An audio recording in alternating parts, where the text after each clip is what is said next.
everybody is struggling with their own crisis consistently. દરેક માણસોને સંઘર્ષ કરવો પડે છે, લડ્યા જ કરે છે જિંદગીભર.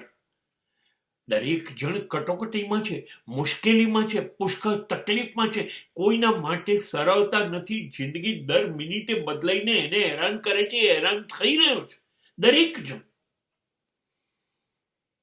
એવું નથી કે બધા સુખી છે, હા, પણ બધા સુખી હોવાનો દેખાવ કરે છે. દરેક જણ પોતાને પડતી તકલીફોની જાહેરાત નથી કરતા, પ્રદર્શન નથી કરતા, ચૂપ થઈ જાય છે, ચૂપ થઈને સહન કરે છે.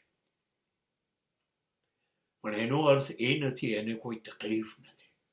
અને માટે કોઈ પણ વ્યક્તિનું મૂલ્યાંકન કરવામાં બહુ જ ધ્યાન રાખવું.